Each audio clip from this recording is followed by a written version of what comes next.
Introducíamos hace 8 días sobre las cartas a las 7 iglesias en Apocalipsis capítulo 2.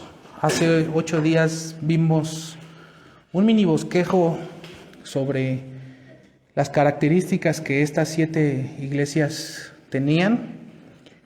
Vimos que estas 7 iglesias eran iglesias literales que existieron. Incluso la Biblia nos enseña su localización geográfica, pero vimos que también estas iglesias son representativas, que representaban o representan iglesias que han existido a lo largo de la historia. Y también vimos que representan no solamente iglesias, porque ¿qué es una iglesia sino los creyentes que se reúnen en ella? Entonces, son representativas y representan creyentes a lo largo de la historia del cristianismo, de la historia de la iglesia.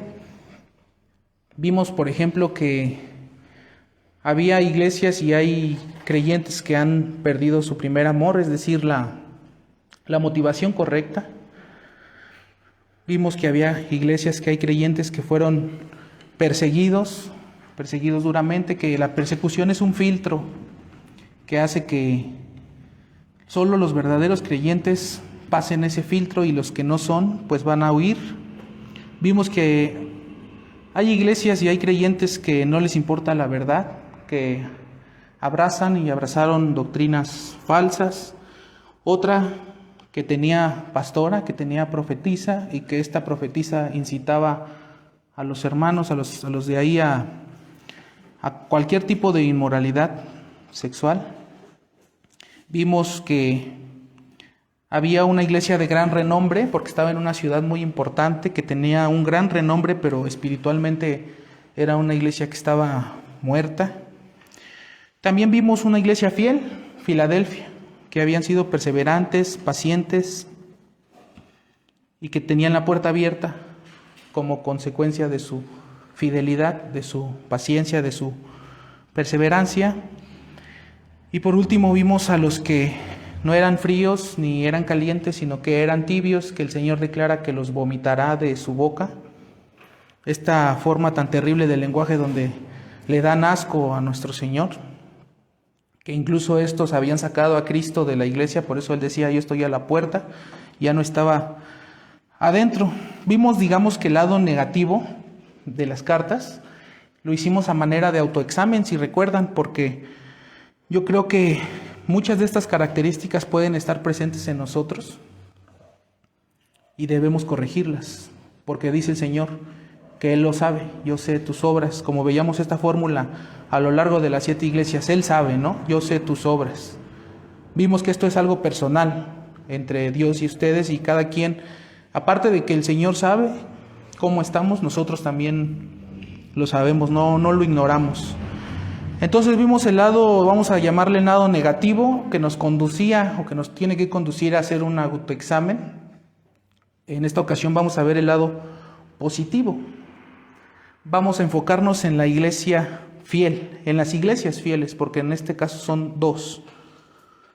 En este caso son 2 las iglesias que fueron fieles. Tiatira, por un lado, su fidelidad le provocó persecución. Y Filadelfia, por otro lado, quienes tenían la puerta abierta, es decir, oportunidades para ser utilizados por Dios. Entonces vamos a comenzar nuestra lectura en Apocalipsis 2. De nuevo vamos a abrir nuestras Biblias en Apocalipsis 2. En el versículo número 10. Está hablando de una de estas iglesias que son fieles. Y dice el versículo 10 de Apocalipsis número 2. No temas en nada lo que vas a padecer. He aquí el diablo echará a algunos de vosotros en la cárcel, para que seáis probados. Esto nos recuerda a un personaje que escribió un libro que, aparte de la Biblia, es el libro más leído de un asunto religioso, vamos a decirlo así. Es el segundo libro más vendido en la historia. Estoy hablando de el hermano Bunyan, del Progreso, escribió El Progreso del Peregrino. Dice que seréis echados en la cárcel para que seáis probados. El hermano no se quiso retractar de algo, prefirió estar 12 años, pero en esos 12 años de encierro comenzó esta obra que ha cambiado la vida de muchos y que ha sido muy útil. Se los recomiendo mucho, El Progreso del Peregrino. Incluso hay películas, incluso ya lo adaptaron a un aspecto femenino que le titularon La Peregrina. Está muy bien también este libro. Esto nos recuerda a él, ¿no? No temas en nada lo que vas a padecer. Aquí el diablo echará a algunos de vosotros en la cárcel. ¿Para qué? Para que seáis probados y tendréis tribulación por 10 días. Y aquí está nuestro tema. Sé fiel hasta la muerte y yo te daré la corona de la vida. Sé fiel hasta la muerte. Entonces, Esmirna y Filadelfia, las iglesias fieles. Como les comentaba, como consecuencia de su fidelidad, Filadelfia tiene la puerta abierta, tiene oportunidades. El Señor conoce tanto los aspectos negativos en nuestras vidas, pero también conoce si tenemos aspectos positivos, es decir, si somos fieles, si somos pacientes, si somos perseverantes, si somos esforzados. Dios lo sabe. Y vamos a ver que Dios valora mucho esta virtud de la fidelidad. Es una virtud que Dios valora, que Dios estima mucho. Les repito, vemos esta fórmula: yo sé tus obras. Cada una de las cartas comienza así: yo sé, es decir, el Señor sabe si somos fieles o no. Él lo sabe. ¿En qué sentido fieles? Bueno, fieles como iglesia. Vamos a ver que hay un modelo aquí en estas cartas de iglesia. Hay un modelo que tenemos que analizar y que tenemos que buscar como iglesia llegar a ser ese modelo que la Biblia declara, pero eso no lo vamos a ver el día de hoy. Si Dios lo permite, lo vamos a ver en estudios futuros, porque también la Biblia, aparte de presentarnos un modelo de iglesia, nos presenta múltiples modelos de la vida cristiana. Múltiples modelos, por lo menos podemos encontrar 7, 8 modelos distintos de la vida cristiana. A manera figurativa, a manera de metáforas, el apóstol Pablo y otros apóstoles y el Señor mismo hace metáforas de modelos de la vida cristiana. Estos modelos, la mayoría los van a identificar muy fácilmente porque están implícitos en toda la Escritura. Por ejemplo, se compara la vida cristiana con campesinos. El Señor compara la vida cristiana con campesinos. Hay muchos textos que hablan de que somos campesinos. ¿En qué sentido somos campesinos? En que sembramos. ¿Qué sembramos? La buena semilla, que es la palabra. Entonces ese es un modelo que vemos en la Escritura, que somos campesinos. Otro modelo que podemos encontrar en la Escritura es el de ser pescadores. Jesús le dijo a sus discípulos: los haré pescadores de hombres. ¿En qué sentido somos pescadores? Lo mismo que los campesinos. Sembramos, pero en este caso arrojamos el anzuelo, arrojamos la red. ¿Para qué? Para pescar hombres. ¿Qué es esto de arrojar el anzuelo, de arrojar la red? Predicar el Evangelio. Otro modelo muy común es el de ser soldados. Somos soldados. La vida cristiana se presenta como un conflicto, como una lucha, como una guerra. En esta guerra nuestro papel es el de ser soldados. Otro modelo de la vida cristiana es que somos atletas. Muchos dicen que ese es el modelo favorito del apóstol Pablo, porque el apóstol Pablo compara muchas veces la vida cristiana como la vida de un atleta. Corre la buena carrera, lucha. Muchos, vamos a ver más adelante cada uno de estos modelos, y es uno de los modelos más recurrentes del apóstol Pablo, el modelo de ser atleta. modelo de ser soldado, algunos lo llaman el modelo militar. Otro modelo en la vida cristiana es el de que somos mayordomos. La palabra mayordomía, esta palabra diaconía del griego muy repetida en el Nuevo Testamento, sobre todo en las cartas de el apóstol Pablo. Y por último vamos a ver otro modelo que es el modelo de siervos, que también la Escritura traduce que en el griego no hay distinción, es la misma palabra para esclavos. Somos esclavos. Entonces, hemos de ser fieles ¿en qué? En cada uno de estos modelos, en cada uno de estos aspectos de la vida cristiana. Tenemos que ser fieles. Entonces vamos a analizar brevemente cada uno de estos modelos y vamos a encontrarlos en la Escritura para ver en qué aspectos es que tenemos que ser fieles. Entonces vamos a comenzar analizando estos modelos de la vida cristiana. Por ejemplo, les decía en primer lugar que somos campesinos. Y les decía que en qué sentido, en que tenemos que sembrar. En este sentido tiene que surgir la pregunta: ¿qué tipo de campesinos somos?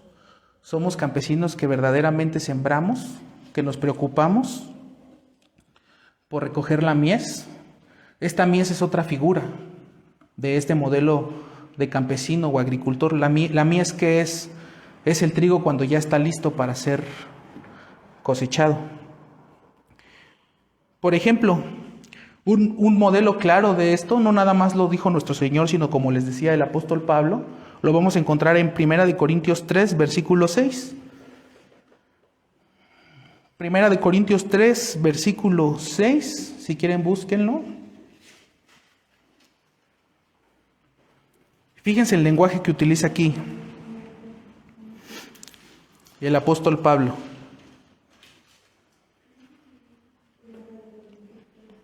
Primera de Corintios 3, versículo 6 dice: yo planté. Miren, aquí está, escuchen el lenguaje que utiliza el apóstol. Yo planté, un modelo agricultor, un modelo campesino. Apolos regó, otro modelo también del campo. Pero el crecimiento lo ha dado Dios. Como les decía, noten el lenguaje. Comparando a la iglesia, el sembrar una iglesia, el sembrar la palabra en un hermano como plantar. Yo planté. Lo mismo lo vamos a ver en Mateo 9. Mateo 9, 37.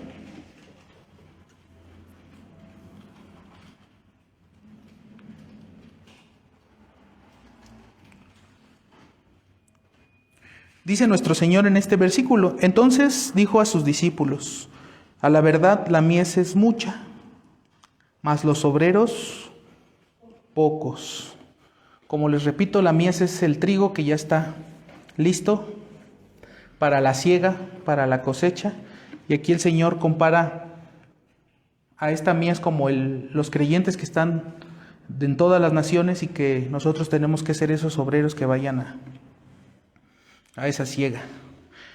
Estos solamente son dos ejemplos de este modelo que les decía, del modelo campesino, agricultor, es lo mismo, pero la Escritura está llena de estos modelos. En otro ejemplo se compara como una viña y nosotros somos los viñadores. Son muchos. Entonces tenemos que preguntarnos aquí, ¿qué tipo de campesinos somos? ¿Qué tipos de agricultores somos? ¿Sembramos constantemente? Es decir, le predicamos a la gente, le predicamos a nuestros hijos, le predicamos a nuestros vecinos. Oramos para que Dios nos dé oportunidades de predicar. Oramos por aquellas personas a las que ya les predicamos o por aquellas personas a las que les queremos predicar. ¿O somos del tipo de los que no sembramos y pretendemos que va a haber una cosecha, que va a haber una siega cuando ni siquiera hemos sembrado? Este es un principio. Si quieres que haya una planta, tienes que sembrarla, tienes que regarla. Es decir, no nada más vamos a sembrar, vamos a orar por esa semilla que ya hemos sembrado. Vamos a ser insistentes. Ustedes saben que en el campo los campesinos no nada más siembran y se olvidan. El campo requiere de cuidados. Mi familia es del estado de Veracruz. Bueno, es Oaxaca pegado con Veracruz. Y ahí se siembra la caña. Y uno pensaría, pues nada más la siembran y ya. Tienen que ir a hacer algo que le llaman chapear. Es decir, no nada más consiste en sembrar, hay que tener un cuidado, un seguimiento. Entonces, en ese sentido, ¿qué tipo de campesinos somos? Ese es el autoexamen.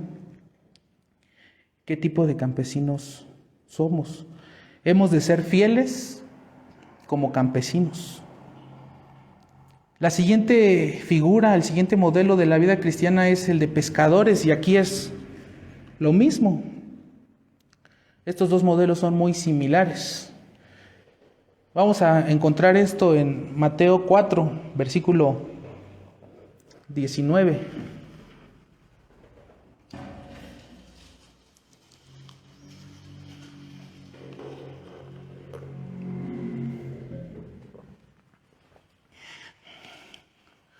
Dice nuestro Señor: y les dijo, venid en pos de mí, y os haré pescadores de hombres.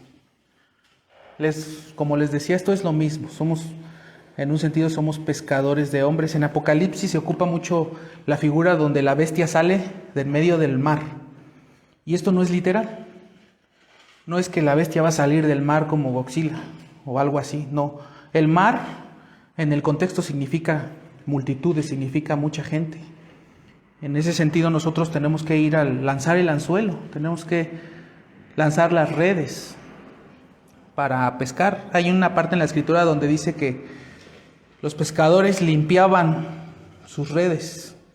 Si queremos ser buenos pescadores, tenemos que limpiar nuestras redes. ¿Qué simboliza esto de limpiar nuestras redes? En síntesis es lo que dice el texto: santificaos para ser instrumentos útiles. ¿Cómo pretendemos pescar algo si nuestras vidas no son lo que deberían de ser? Podemos decirlo de esta manera: si no limpiamos nuestras redes, más que pescar, alejaríamos a los peces. Entonces la pregunta sería la misma: ¿qué tipo de pescadores somos? ¿Qué tipo de pescador eres? Y es lo mismo que con el agricultor o con el campesino. ¿Eres de los que arroja el anzuelo, arroja la red, pero nunca pescan nada? ¿O eres de los que ni siquiera arroja el anzuelo, ni siquiera arroja la red? ¿Qué tipo de pescadores somos? Y lo mismo, hemos de ser fieles o infieles en esta faceta o en este modelo de la vida cristiana de ser pescadores. ¿Qué tipo de pescadores somos? El siguiente modelo es el modelo militar, como algunos le llaman. Es el modelo de que somos soldados. Como les decía al inicio, la Escritura en muchas ocasiones pinta a la vida cristiana como un conflicto. ¿Un conflicto entre quién?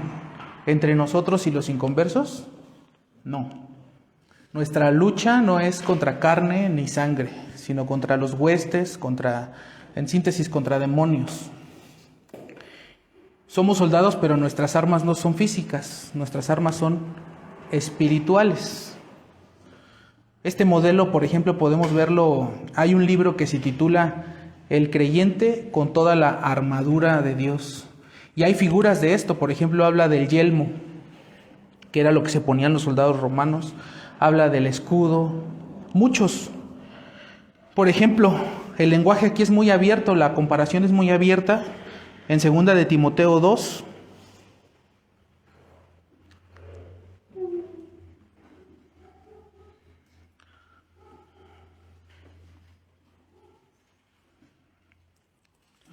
Segunda de Timoteo 2, vamos a leer a partir del versículo 3.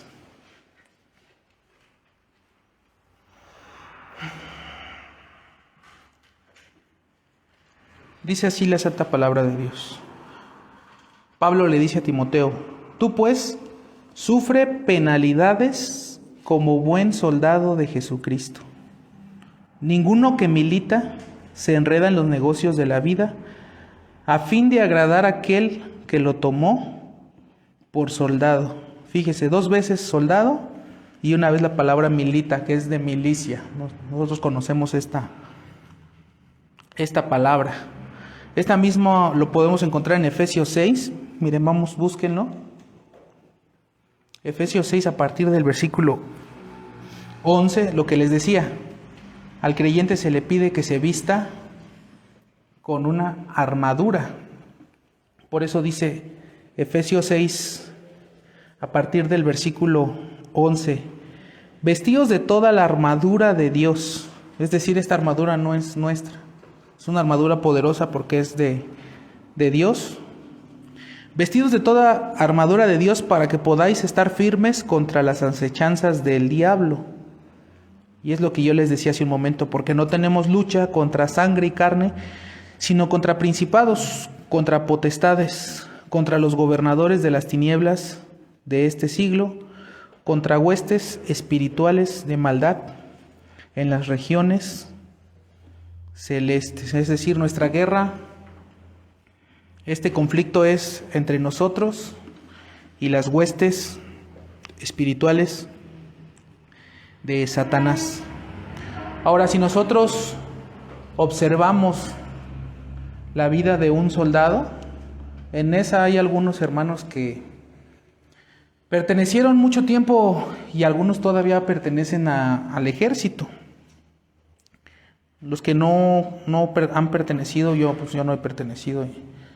Los que no hemos pertenecido, pero que conocemos al menos a alguien que ha pertenecido, que pertenece al ejército, sabemos que en el ejército se necesitan algunas virtudes o se fomentan algunas virtudes, como por ejemplo la disciplina. Un soldado tiene que ser una persona disciplinada. Un soldado tiene que ser una persona obediente. Recuerdo que un amigo que tuve es un extremo muy grande de disciplina, pero nos comentaba que ellos los lunes hacían unos honores a la bandera, se tenían que parar firmes. Entonces a él se le fue la onda y él tenía un cigarro y se le ocurrió ponérselo en el oído. Y estaba ahí parado, firme, y pasó su comandante, no sé, su superior, y lo vio con el cigarro y dice que le metió un tremendo cachetadón. Y le dijo, ¿sabes por qué te pegué? Para tirarte el cigarro, no porque te quisiera pegar. Pero nosotros, el punto es que nosotros sabemos que estas personas tienen que ser disciplinadas. Ellos tienen que levantarse muy temprano, todos a la misma hora, tienen que tener su cama bien tendida, su uniforme bien doblado. En la vida cristiana es algo similar, tenemos que ser disciplinados. ¿En qué sentido? En la oración, en la lectura. Un soldado tiene que estar siempre alerta, un creyente también tiene que estar siempre alerta. ¿Por qué? Dijo nuestro Señor a Pedro, velad y orar porque vuestro adversario, el diablo, anda como león rugiente buscando a quien devorar. ¿Qué pasa si no velamos? ¿Qué pasa si no oramos? Lo que le pasó al apóstol Pedro. Ese momento que se le dijo a Pedro, velad, él no veló y fue zarandeado. Y fue cuando negó al Señor por no haber velado. Un soldado en la guerra tiene que ser valiente. Un soldado en la guerra tiene que llegar al punto hasta de ofrecer su propia vida por su nación, o en este caso por sus ideales, por sus convicciones. Y de nuevo la pregunta, ¿qué tipo de soldados somos? ¿Qué tipo de soldados somos? ¿Somos valientes? ¿Estamos enfrentando esta vida cristiana con valentía? ¿Sentimos que estamos en medio de un conflicto por las almas? ¿Qué tipo de soldado eres? ¿Qué tipo de soldados somos? ¿Tenemos la armadura? Hay otro aspecto de la armadura que es la espada. ¿Qué es la espada? Simboliza la palabra. Entonces, ¿qué tipo de soldados somos? Hemos de ser fieles como soldados, también como soldados. El otro modelo, el otro aspecto de la vida con la que se compara también a la vida cristiana es el que les decía que parece ser el modelo favorito del apóstol Pablo, es el de atletas. Somos atletas. Es sencillo comprender por qué el apóstol eligió o por qué hacía tanto énfasis en este modelo, porque como ustedes saben, las Olimpiadas nacen en esta cultura grecorromana, la lucha grecorromana. Muchas de las disciplinas nacen en esta parte del mundo, y el apóstol compara muchas veces en sus cartas la vida del cristiano como la vida de un atleta. Por ejemplo, vamos a ver esto en Filipenses 3.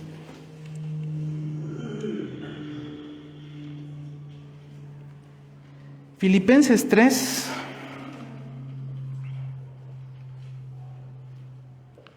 en el versículo 14, dice así la santa palabra del Señor. Está hablando el apóstol Pablo y dice: prosigo a la meta. ¿Qué es una meta?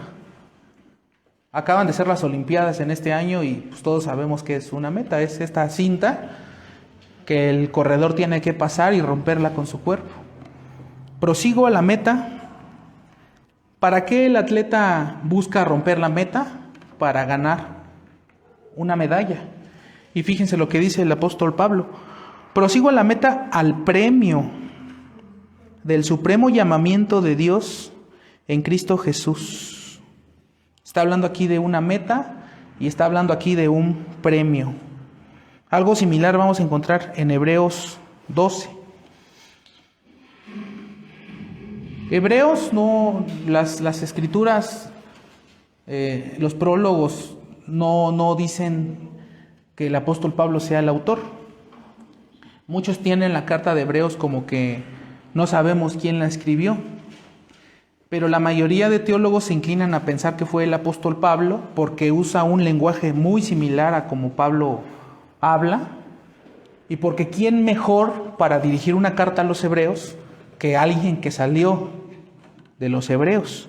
Dice Hebreos 12 en el verso 1: por tanto nosotros también, teniendo en derredor nuestro tan gran nube de testigos, despojémonos de todo peso y del pecado que nos asedia, y corramos con paciencia la carrera.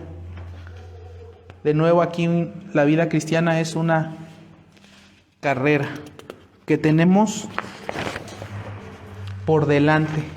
Pero fíjense el lenguaje que va a utilizar en 1 Corintios 9. Y solamente seleccioné 3 versículos, pero como les decía, este modelo atlético, este modelo de la vida cristiana como una carrera, como un deporte, es el modelo más utilizado por el apóstol Pablo. 1 Corintios 9, aquí vamos a leer 3 versículos, a partir del versículo número 24. Fíjense cómo dice: ¿no sabéis que los que corren en el estadio? Aquí ya está metiendo otro aspecto, el estadio.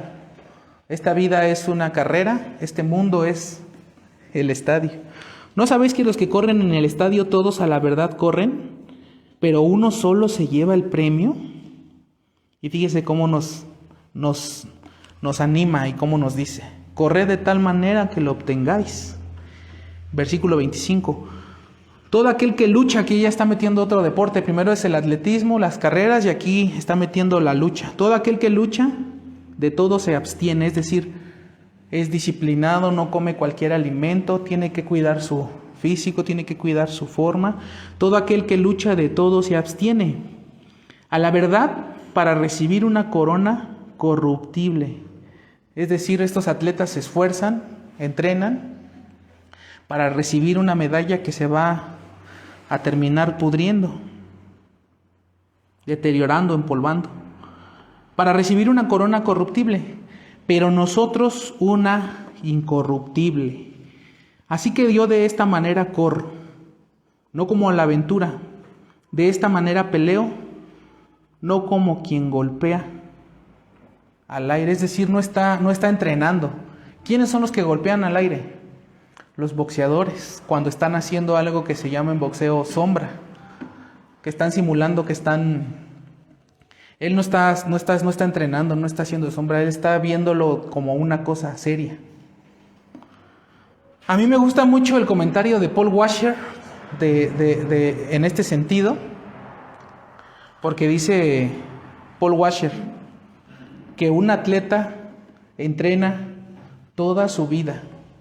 Un atleta se abstiene, como dice Pablo, de muchos alimentos, se abstiene de desveladas, se abstiene de muchas cosas. Y como les repito, entrenan desde que son niños pequeños y toda su vida entrenan, y dice Paul, para correr una carrera de 15 segundos, para ganar una medalla, y eso es todo. Dice, eso es todo. Y dice su comentario, ¿acaso no podemos hacer algo similar por cosas eternas? ¿Acaso no podemos hacer un esfuerzo similar por una corona incorruptible? ¿Acaso no podemos hacer algo similar por algo que tiene una trascendencia en la eternidad? ¿Una trascendencia con un valor infinito?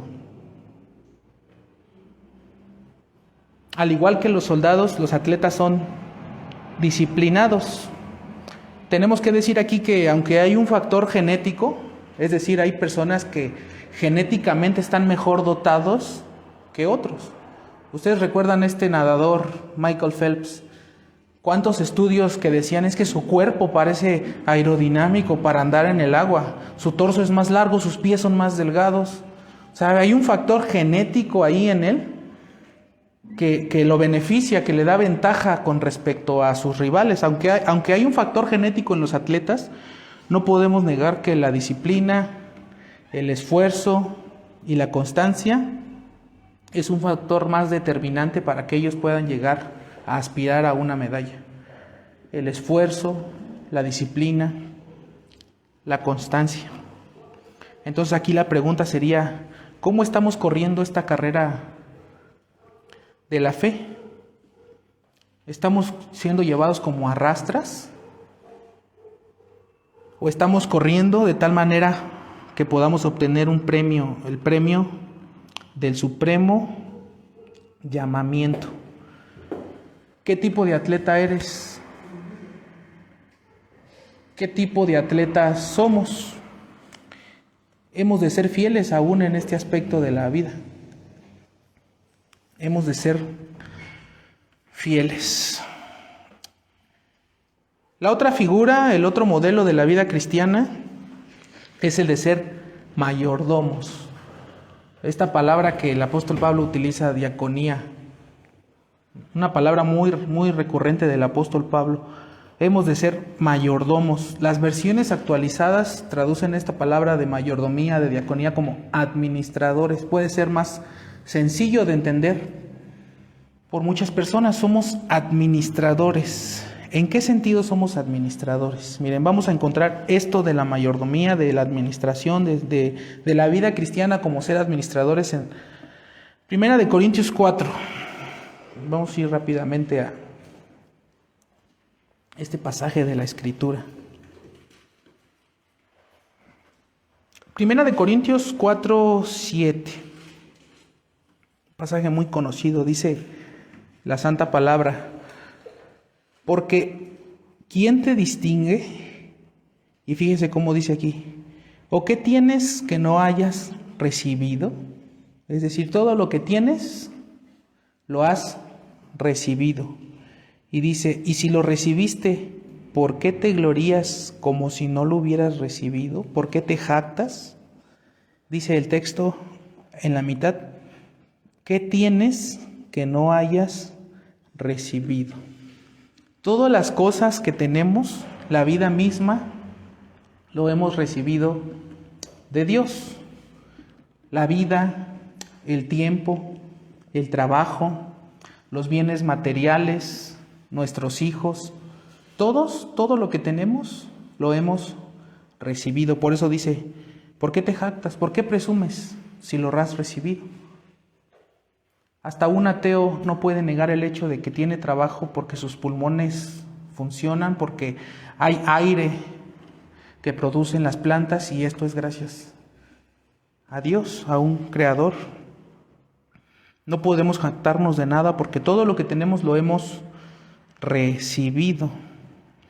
Y como lo hemos recibido, tenemos que ser administradores de todo esto. ¿Por qué? Porque vamos a dar cuentas. Ustedes saben que en la vida secular, los que conocen algo de la administración, saben que llega el momento en el que las empresas hacen una auditoría. Si Dios nos hiciera una auditoría en nuestra vida, ¿qué cuentas le entregaríamos de nuestro tiempo, de nuestros hijos, de nuestros bienes, de los dones y de los talentos y de las capacidades que Dios nos ha dado a cada uno de nosotros? Dice la Escritura en Efesios 5:16, aprovechando bien el tiempo, porque los días son malos. Las versiones antiguas dicen redimiendo bien el tiempo. ¿Cómo estamos administrando lo que nos ha sido dado por Dios? En este tema de la mayordomía también entra indiscutiblemente la ofrenda. Y es que los que venimos de los campos carismáticos, pentecostales, durante muchos años se nos decía, es que tienes que sembrar para cosechar. Y esto no es cierto. Si nosotros damos una ofrenda no es porque esperamos algo, por eso dice la palabra, no se da por tristeza ni por necesidad. ¿En qué sentido no por necesidad? Yo no le voy a dar a Dios buscando que me bendiga, no por tristeza ni por necesidad, porque Dios ama al dador alegre. Entonces no le damos para que nos dé, más bien le damos porque ya nos dio. Esa es la base de la ofrenda en el Nuevo Testamento. Somos mayordomos de nuestros bienes materiales. Somos mayordomos de nuestros talentos. Todos y cada uno de los creyentes tenemos dones, tenemos talentos. ¿Qué estamos haciendo con nuestros talentos? Como dice la palabra de los talentos, ¿los estamos enterrando o los estamos poniendo al servicio de Dios? Y aquí quiero hacer un paréntesis para mencionarles que estos talentos no solamente se refieren al uso que le puedas dar sirviendo a Dios en un contexto de una iglesia. Tú puedes poner en práctica estos talentos en tu familia, con tus amigos, con tus seres queridos. ¿Qué estás haciendo con los dones y los talentos que Dios te dio? Como les decía, todos tenemos dones. A lo mejor ni siquiera los han descubierto, pero no cabe duda que si se analizan, los van a encontrar. Y es que ya en un contexto eclesiástico, ya en el contexto de la iglesia, muchos tienen la idea de que la única forma de servir a Dios es predicando o siendo diácono, y esto no es así. Hay muchas formas de servir a Dios en la iglesia y alguna de ellas no implica posiciones que sean oficiales. Dice la palabra que están los que exhortan. A lo mejor tú tienes ese talento, ese don de exhortar con amor, con paciencia, con mansedumbre. Están los que consuelan, los que confortan. Yo le decía a un hermano, ¿cómo puedes saber si tú tienes este don? ¿Cómo confrontas el pecado de tus hijos? Si tú al confrontar el pecado de tus hijos ves resultados, entonces tú eres bueno confrontando. ¿Cómo consuelas a tu esposa cuando está pasando una aflicción? Si tú eres bueno consolándola, tal vez también puedas aplicar eso en el contexto de los hermanos de la Escritura. ¿Qué tipo de administradores somos? Por ejemplo, con nuestros hijos. ¿Cómo los estamos educando? ¿La educación que les estamos dando los está llevando a Cristo o los está alejando de Cristo? ¿Nos enfocamos en su comportamiento? ¿Queremos cambiar el comportamiento? ¿Los queremos volver fariseos? o nos vamos o nos enfocamos en su corazón.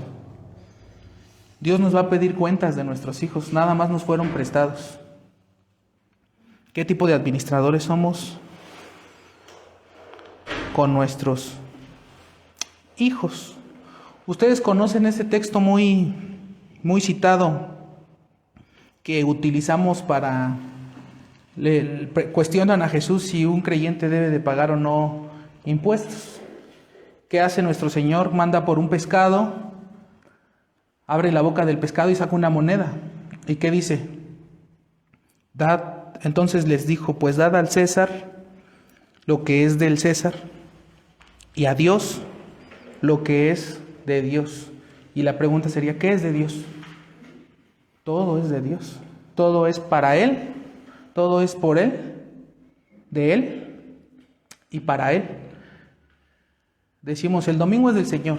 Nada más el domingo es del Señor. El lunes no, el jueves no. O sea, el domingo es del Señor en un sentido especial, que es el día de adoración. Pero en otro sentido todos los días son del Señor. Todo es de Él, por Él y para Él. Entonces, en este modelo de mayordomo, de nuevo la pregunta, ¿qué tipo de mayordomo eres? ¿Qué tipo de administrador eres? Otra cosa que se nos ha sido dada, de la cual tenemos que ser administradores, es de la doctrina, de la palabra. Cada 8 días venimos a este lugar a escuchar la palabra, a crecer en conocimiento. La pregunta sería, ¿qué estamos haciendo con ese conocimiento? ¿Lo estamos acumulando y nos los quedamos para nosotros? O como dice la Escritura, que la iglesia es la que da a conocer la multiforme sabiduría de Dios. ¿Qué estás haciendo con el conocimiento que ya tienes? ¿Qué tipo de administrador eres? ¿Qué tipo de mayordomo? El siguiente modelo y el último, bueno, antes de concluir con este modelo, de nuevo lo que hablábamos al principio, hemos de ser fieles como mayordomos, o podemos ser infieles. Por eso termino todos estos aspectos con la pregunta, ¿qué tipo de mayordomos somos? Hay más modelos que no vamos a comentar. El apóstol Pablo presenta también la vida como un arquitecto, como un perito, como sacerdotes. Hay más modelos en la Escritura, no vamos a tocar los otros. Vamos a concluir con este modelo que es el de ser siervos. Como les decía al principio, la palabra siervo se traduce en la Escritura muchas veces, más bien no se traduce, es la misma palabra griega para esclavo. La palabra siervos es la misma, no hay distinción. Ser un siervo de Dios, ser un esclavo de Dios. Un libro famoso de John MacArthur se titula Esclavo y enfoca más de 200 páginas, no estoy seguro cuántas sean, ¿en qué sentido somos esclavos? Somos esclavos. Vamos a ver esto, por ejemplo, en 1 Corintios 4.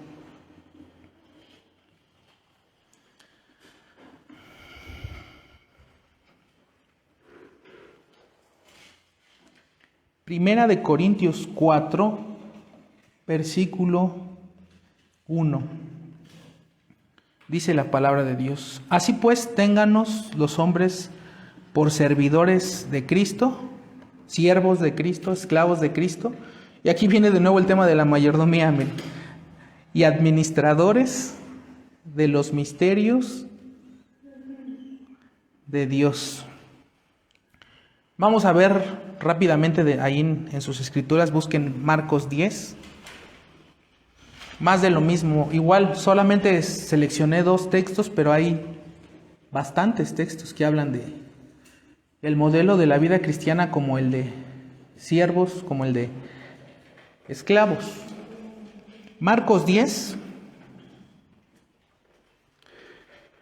versículo 43. A partir del versículo 43 dice así la Escritura: pero no será así entre vosotros, está hablando nuestro Señor a sus discípulos, sino que el que quiera hacerse grande entre vosotros será vuestro siervo, será vuestro servidor. Y el que de vosotros quiera ser el primero será siervo de todos. Porque el Hijo del Hombre no vino para ser servido, sino para servir y para dar su vida en rescate por muchos. Todos los que hemos llegado a creer en el Evangelio, todos los que somos creyentes, que somos en un sentido siervos del Señor, en otro tiempo fuimos esclavos también, fuimos siervos, pero éramos siervos del pecado. Atendíamos a la voluntad de la carne, buscábamos satisfacer nuestra carne, éramos esclavos del pecado, como dice el Señor, el que peca, esclavo del pecado es. Pero la Escritura nos declara que los que hemos creído, el Señor nos ha librado del yugo del pecado, nos ha librado de la muerte, nos ha librado del pecado, nos ha librado del infierno, nos ha redimido. Y es por eso que por gratitud ahora somos siervos, somos esclavos del Señor. Somos esclavos, somos siervos, pero no en la misma forma en la que eran los esclavos en aquella época. ¿Por qué? Porque los esclavos de aquella época servían a sus amos. ¿Por qué? Porque tenían que hacerlo, no tenían de otra. Era su obligación servir a sus amos. ¿Nosotros servimos al Señor porque es nuestra obligación? ¿O porque no tenemos de otra? No. Nosotros somos esclavos por amor. Somos esclavos por la gratitud que tenemos que tenerle al Señor por lo que el Señor hizo en nuestras vidas, quitándonos el yugo, librándonos de la esclavitud del pecado, y ahora en gratitud somos esclavos por amor. Hace 8 días les citaba Romanos 12, por las misericordias de Dios.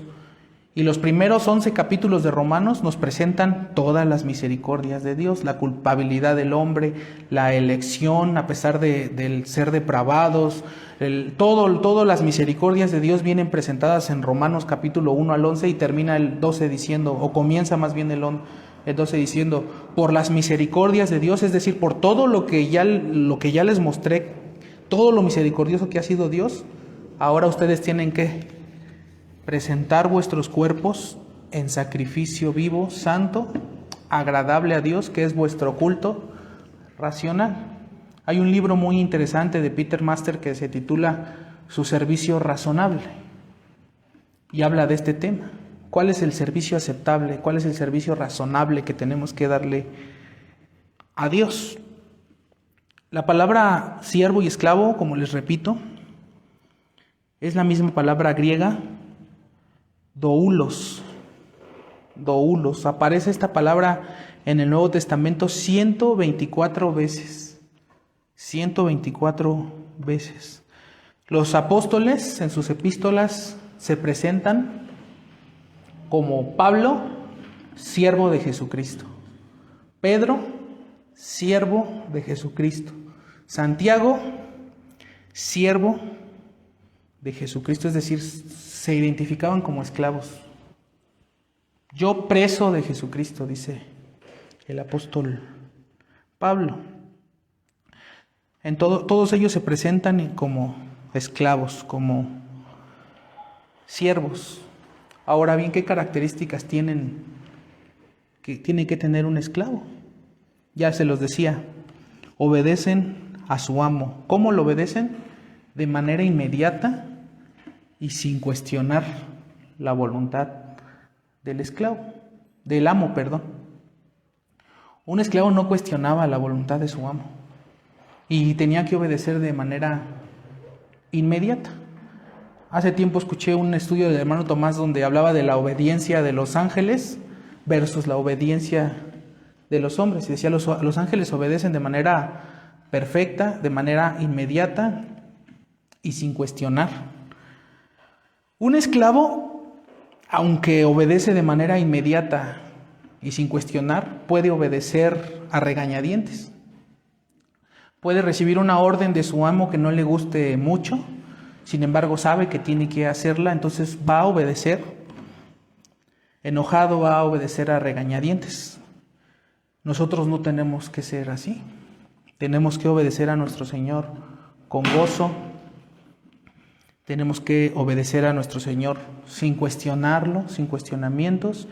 Tenemos que obedecer a nuestro Señor de manera inmediata. Entonces, de nuevo la pregunta: ¿qué tipo de siervos somos? ¿Qué tipo de esclavos somos? Y es que la Escritura nos presenta el modelo supremo de siervo, el modelo supremo de esclavo, que es nuestro Señor Jesucristo. Él es el modelo supremo de un siervo. Todos conocemos este pasaje. Haya pues en vosotros este sentir, o sea, ustedes sean del mismo ánimo, sean del mismo sentir. Haya pues en vosotros este sentir que hubo también en Cristo, el cual, siendo en forma de Dios, no estimó el ser igual a Dios como cosa a que aferrarse, sino que se despojó a sí mismo tomando forma de siervo.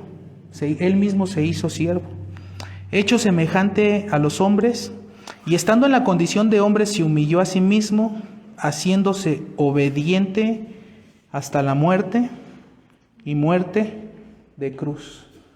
El Señor vino a su propia creación, dice un salmo: lo pusiste sobre la obra de tus manos, lo hiciste poco menor a los ángeles. Perdón, eso está en Hebreos. El Señor en el cielo, ¿a quién tenía que obedecer? Si Él era el Rey. Él es el Rey, es el soberano, es el todopoderoso. Sin embargo, vino a este mundo y se sujetó a su Padre voluntariamente para cumplir la ley, porque era necesario que alguien cumpliera la ley en nuestro lugar, que no podemos cumplir la ley. Dice que no se aferró, no estimó su forma divina, el ser igual a Dios, no se aferró, sino que se despojó y se hizo semejante, tomó forma de siervo y se hizo obediente hasta la muerte de cruz. Y como leímos en el pasaje anterior de Marcos 10, porque el Hijo del Hombre no vino para ser servido, sino que vino a servir. Recordamos ese pasaje donde le está lavando los pies a sus discípulos. Entonces la pregunta de nuevo: ¿qué tipo de siervo eres? ¿Qué tipo de siervo somos? Y de nuevo hago énfasis: hemos de ser fieles en todos estos modelos de la vida cristiana que hemos presentado. No presentamos todos. Hemos de ser fieles como campesinos, hemos de ser fieles como pescadores, hemos de ser fieles soldados, hemos de ser fieles atletas, hemos de ser fieles mayordomos y hemos de ser fieles como esclavos o como siervos. ¿Por qué? ¿Por qué hemos de ser fieles? ¿Por qué debemos de buscar ser fieles? Bueno, en primer lugar, vamos a ver que debemos de ser fieles porque Dios valora mucho esta virtud de la fidelidad. Dios estima esta virtud de la fidelidad, pero no solamente Dios valora y estima la fidelidad, sino que Dios recompensa la fidelidad. Esto es increíble, hermanos, porque, como les comentaba hace 8 días, Dios no nos necesita. Dios no me necesita. Dios no necesita de ustedes. Sin embargo, nos da el privilegio de servirle. Y aparte que nos da el privilegio de servirle, todavía nos estimula con una recompensa, como vamos a ver. Entonces debemos de buscar ser fieles porque Dios valora, Dios estima y Dios recompensa la fidelidad. Este texto que citamos hace un momento: prosigo a la meta, al premio. Hay un premio del supremo llamamiento de Dios en Cristo Jesús. Hay un premio de por medio. Otros textos llaman a este premio como una corona. Sé fiel hasta la muerte y yo te daré la corona de la vida. Nosotros sabemos que el día del juicio vamos a ser juzgados tanto creyentes como no creyentes. Y vamos a ser juzgados por nuestras obras. Pero los creyentes no vamos a ser juzgados para juicio. ¿Para qué van a ser juzgados los creyentes? Para ver su obra, lo que hicieron en esta vida como creyentes. Y en base a eso va a ser determinada la recompensa que van a recibir. Él no nos necesita, pero nos da el privilegio y nos estimula con un galardón, con un premio, con una corona. Esto es increíble. Él hace todo.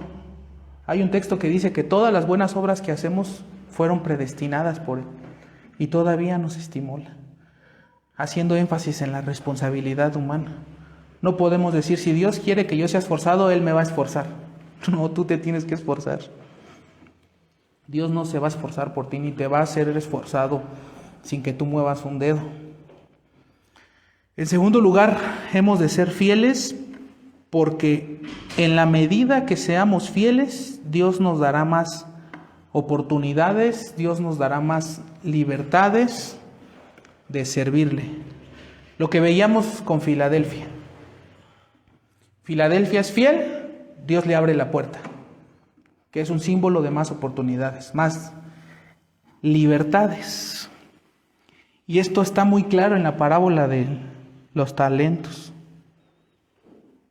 Vamos a ver por último este texto de Mateo 25. Bueno, vamos a ver otros dos textos, pero vamos rápido a Mateo 25.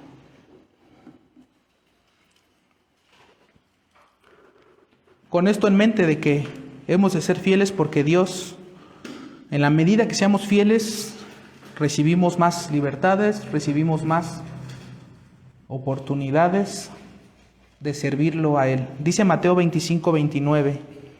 El contexto pues es la parábola. Porque al que tiene, le será dado y tendrá más. Fíjense cómo el lenguaje que está usando nuestro Señor aquí. El que tiene, le será dado y tendrá más. Y al que no tiene, aún lo que tiene, le será quitado. Este es un modismo. Al que no tiene, aún lo que cree que tiene, le será quitado. Es decir, al que tiene, al que puso en obra sus talentos, por su fidelidad le será dado más. Y al que no tiene, es decir, al que enterró su talento, al que no hizo nada con su talento, al que no lo puso al servicio de Dios, aún lo que él cree que tiene, le será quitado. A los que con sus hechos demuestran que son personas infieles, es como si Dios les dijera, ya no les vamos a dar más, no les vamos a dar oportunidades, no les vamos a dar más. Pero a los que Dios ve que son fieles, es como si Dios dijera, denle más a ellos. Antes de hacer este comentario de la puerta, dice unos versículos atrás, al que tiene las llaves de la puerta y que abre y nadie cierra, y cierra y nadie abre. Si somos infieles, podemos hacer que esa puerta sea cerrada y nadie la puede abrir. Al que tiene, le será dado más, y al que no tiene, le será quitado. Entonces hemos de ser fieles porque la fidelidad se va a traducir en oportunidades. Oportunidades de trabajar para el Señor, oportunidades de predicar la palabra, que el Evangelio fluya, oportunidades de trabajar, oportunidades de servirle. Vean cómo dice Lucas 16, hablando de esto mismo que les estoy mencionando. Lucas 16, versículo 10. Aquí de nuevo nuestro tema. El que es fiel, en lo muy poco, también en lo más es fiel. Y el que no lo es, y el que en lo muy poco es injusto, también en lo más es injusto. El que es fiel, en síntesis, en cosas pequeñas, también será fiel en cosas grandes. Y viceversa. El que no es fiel en cosas pequeñas, tampoco lo será en cosas grandes. Es decir, el punto aquí en el texto es: la fidelidad comienza con cosas pequeñas. Entonces, hemos de ser fieles para recibir oportunidades, puertas abiertas. Y es que la persona fiel siempre recibe más libertades. La persona fiel recibe más libertades. Y un ejemplo muy claro de esto lo podemos ver en la relación entre padres e hijos. Si el papá ve que el hijo es fiel en la hora que él dice, que le dice, me das permiso y te quiero aquí a las 8. Si el papá ve que el hijo es fiel y que siempre llega a la hora que se le indica, el papá le va a dar más libertades. Si el papá ve que es fiel, ve al Oxxo, trae esto en la bici, y él siempre va y no se desvía, ¿qué va a pasar? Que al rato lo va a dejar ir en la moto, y al rato lo va a dejar ir en el carro. Va generando confianza. Es lo mismo en nuestro punto. El que es fiel recibe más libertades. Pero ¿qué pasa con el hijo que es infiel? Que le dicen, vas a estar aquí a las 8 y llega hasta las 12. Se le van coartando sus libertades. La próxima vez no lo van a dejar ir. ¿Ven cómo está relacionado una cosa con la otra? Y estoy poniendo un ejemplo humano. El que es fiel recibe oportunidades. El que es infiel, las que tiene le son coartadas. Le será dado más, y al que no tiene aún lo que tiene, le será quitado. Otro ejemplo para tipificar esto muy, muy fuerte también sería el historial crediticio. Cuando alguien va a solicitar una tarjeta de crédito, ¿qué es lo que hacen las instituciones bancarias? Revisan su buró, revisan su historial crediticio. Si esta persona tiene un buen historial, le aprueban su crédito. Si esta persona tiene un mal historial, no se lo aprueban. Cuando una persona recibe por primera vez una tarjeta de crédito, su límite es, vamos a decirlo, 10,000 pesos. Pero como esta institución bancaria ve que él es fiel con sus pagos, que él es puntual con sus pagos, ¿qué va a pasar? Va a recibir más. Va a recibir un crédito, una línea de crédito más grande. Pero si esta persona siempre es moroso en sus pagos, si esta persona no paga a tiempo, si esta persona se atrasa, va a ser todo lo contrario. Hasta le pueden quitar el crédito, va a quedar en buró de crédito y ya nadie le va a querer dar un crédito. Y es que, en tercer lugar, vamos a ver que la fidelidad se traduce en confianza. La fidelidad se traduce en confianza. Es decir, confiamos más en las personas que sabemos que son fieles. La persona de confianza es aquella persona que le podemos asignar una tarea y si esta persona nos dice que sí, tenemos que dar por hecho que lo va a hacer. Si esta persona nos da un sí, lo va a hacer. Si esta persona nos da un no, es porque no se puede hacer. Dice nuestro Señor, que tu sí sea un sí y que tu no sea un no. La persona que no es de confianza, a lo mejor nos da un sí, pero no lo hará. ¿Y qué va a hacer? Terminará poniendo miles de pretextos, se hará la víctima, empezará a decir, es que no lo hice porque fulano, es que no lo hice porque mengano. Va a poner cualquier pretexto para justificar que no hizo. Dio un sí, pero no hizo. Y es que tanto las personas fieles como las personas infieles, tanto las personas de confianza como las que no son de confianza, van generando una reputación. Van procurando una reputación. Y de nuevo, esto es en todos los contextos de la vida. Un mecánico. Qué difícil es en México encontrar un mecánico de confianza. Pero una vez que encontramos un mecánico de confianza, ¿qué hacemos? Lo recomendamos. Pero cuando no es de confianza, no, ni vayas con él. Él nada más era una bujía y me terminó haciendo un ajuste de motor. Entonces van generando una reputación las personas fieles. Cuando le encomendamos una tarea a una persona de confianza, se la encomendamos y nos quedamos tranquilos. Lo va a hacer, es de confianza, ya está probado. Cuando le encomendamos una tarea a una persona que es de poca confianza, lo mantendremos vigilado. Estaremos constantes. Oye, ya terminaste, oye, ya lo hiciste. Todos los que hemos sido empleados o hemos sido patrones sabemos de esto, saben de lo que estoy hablando. Las personas de confianza van escalando en las empresas. Las personas que no son de confianza, cuando tu patrón perdió la confianza, eso va a terminar en que vas a ser despedido. Pero ¿qué tiene que ver todo esto con lo que estamos hablando? ¿Qué tiene que ver? Si nosotros estimamos esto, si nosotros valoramos tanto la fidelidad, ¿cuánto más Dios valora esto? ¿Cuánto más Dios estima esto?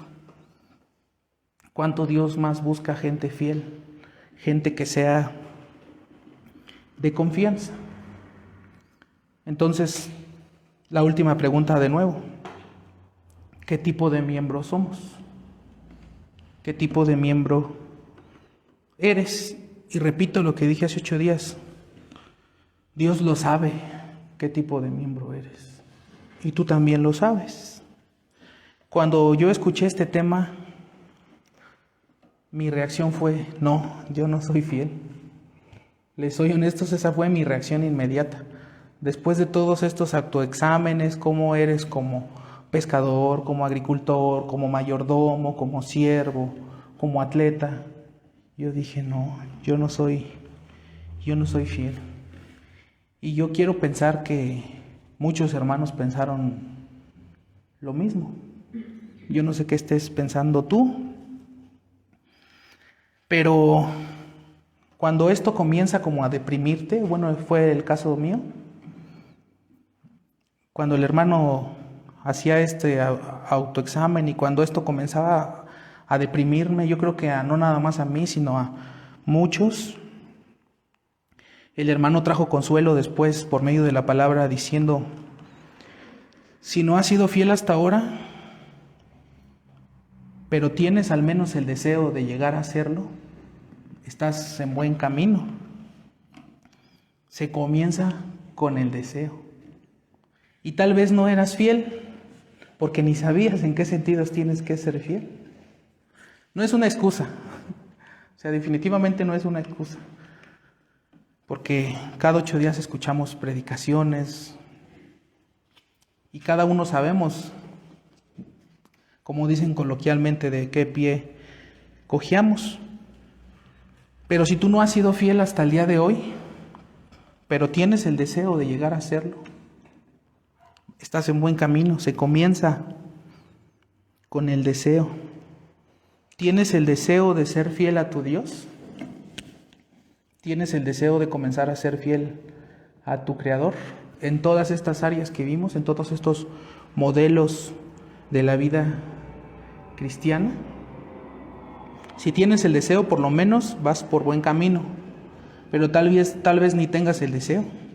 Solamente tú lo sabes, eso está entre tú y Dios. Y el versículo más consolador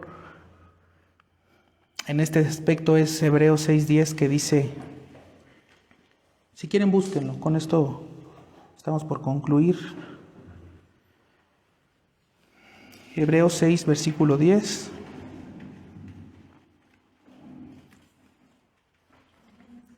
Si tú has servido a Dios en cualquier área de la vida, en la iglesia, en tu familia, en cualquier contexto, fíjense lo que dice Dios. Hebreos 6:10 dice: porque Dios no es injusto para olvidar vuestra obra y el trabajo de amor que habéis mostrado hacia su nombre, habiendo servido a los santos y sirviéndoles aún. Porque Dios no es injusto para olvidar vuestra obra. Es hermoso este versículo. Dios no va a olvidar ni siquiera un vaso que le hayas dado a un hermano, dice la Escritura. Aún un vaso no va a ser olvidado. Y termino con unas palabras para ti que estás aquí y todavía no te has rendido al señorío de nuestro Señor. Tú que estás aquí esta mañana sin Cristo, tienes que saber que tú no puedes ser fiel en ninguna de estas áreas. No puedes, simplemente no puedes ser fiel. Dice el Señor, porque ninguno puede servir a dos señores, porque aborrecerá al uno y amará al otro, o estimará al uno y menospreciará al otro. Ninguno puede servir a dos señores. No puede ser fiel con Cristo y al mismo tiempo ser fiel con el mundo. No se puede. La Escritura señala que no se puede. Tú no puedes. Si estás aquí sin Cristo, tú no puedes ser fiel. Tienes que escoger a quién servir. Como dijo Josué, elijan ustedes mismos a quienes van a servir. A los dioses falsos que adoraron y que sirvieron nuestros padres, a la carne, al mundo. Elijan ustedes mismos a quién han de servir, a los ídolos del corazón, a los placeres de esta vida. No lo dice así, estoy haciendo una paráfrasis aquí. Y termina diciendo Josué, pero yo y mi casa serviremos a Jehová. Ustedes elijan, yo y mi casa serviremos al Señor. Cuando Dios te perdone, cuando te decidas por Dios y Él te perdone y puedas contemplar la deuda tan grande que Él te ha perdonado, una deuda infinita, una deuda impagable, cuando puedas contemplar a Cristo muriendo en la cruz por tus pecados, no cabe duda que podrás decir como el apóstol Pablo le dijo, Señor, ¿qué quieres que haga? Te pondrás a su servicio por gratitud. Cuando tú contemples la obra tan maravillosa que el Señor hizo en la cruz aplicada a tu vida, podrás decir, Señor, ¿qué quieres que haga? Entonces podrás serle fiel, entonces podrás servirle. Antes de esto, no se puede. Oremos. Bendito seas, Padre Celestial. Te damos gracias porque tú nos has dado al modelo supremo de fidelidad, al modelo supremo de sembrador y de cada uno de estos modelos en la vida de cada uno de los creyentes. Te pedimos que nos ayudes a serte fieles. Nos hemos quedado cortos en cada una de estas áreas. Dice tu bendita palabra que tú obras el querer y también obras el hacer. Te pedimos que obres este querer ser fieles en cada uno de los que estamos aquí y que nos des la capacidad, que nos des la gracia para poder hacerlo, para poder servirte, para poder ser fieles. Sabemos que no hay iglesia perfecta, que no hay supersantos, y aún así te pedimos que pongas en nosotros el deseo de aspirar a eso, a ser siervos útiles, ser siervos fieles, como cantábamos, haznos hoy un siervo útil que anuncie el mensaje de la cruz. Te pedimos por las personas que aún no te conocen, que puedan ver lo grande de su deuda que tienen, una deuda infinita porque han pecado contra un Dios infinito, que puedan venir a Cristo en arrepentimiento y fe y que puedan poner sus dones y sus talentos a tu servicio, para tu gloria. Ayúdanos a ser una iglesia esforzada que llore por la salvación, por la condición de esta ciudad, San Mateo, San Pedro. Que lloremos por nuestros familiares, nuestros vecinos. Ayúdanos a ser sembradores de tu palabra, fieles, para que en todas estas cosas tú recibas la gloria, porque te las pedimos en el nombre del Señor Jesús y para su gloria. Amén.